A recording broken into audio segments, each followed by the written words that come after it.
Now, health is one of the most important things you have, unless you own a really expensive car. But can you trust what the news has to say about health and science? Well, the Daily Express recently claimed that breathing in can give you a heart attack. But what does a real doctor think? Here's journalist Dr. Ben Goldacre of the Bad Science column with his view on the MMR scandal. It's his view.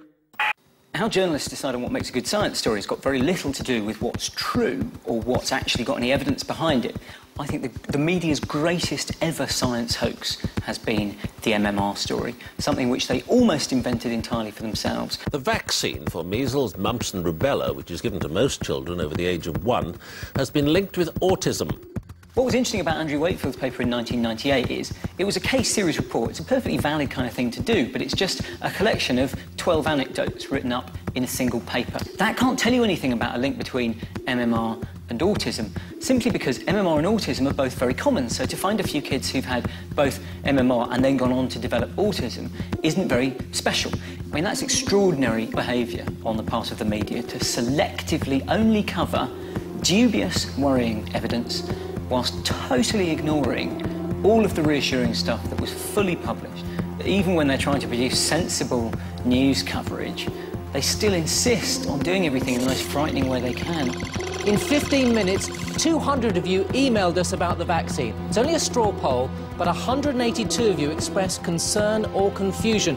If you talk to journalists and say, why did you go to town on this evidence that was clearly not supporting the hypothesis that MMR causes autism, all they will ever say to you is, well, there was an expert from a medical school telling us that this was true. Proper scientists with a good publication record of doing sensible work were publishing exactly the same kind of research, but showing negative results, and they were completely ignored. That was because the story had become a political story more than a science story. MMR kicked off properly in 2002 when a little boy called Leo Blair became old enough to have the MMR vaccine. He still won't confirm that his son Leo has had the triple vaccine. They said at the time that this was because of privacy concerns, that we must respect their right to privacy, an argument which is slightly undermined by the fact that Cherry Blair has now since written in her autobiography about the actual fuck which conceived the child.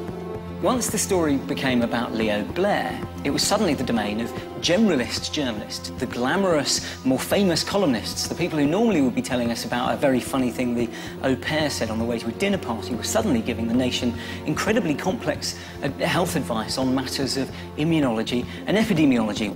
Andrew Wakefield's up in front of the GMC and an entire nation of journalists are queuing up to blame him, one man, as the scapegoat for their crimes. And that just goes to show, really, how little they understand their role in all of this. For his supporters, Andrew Wakefield is a hero, and despite prompting a major health scare, he seemed unrepentant. No regrets, thank you. The journalist's fantasy about MMR causing autism has run for 10 solid years.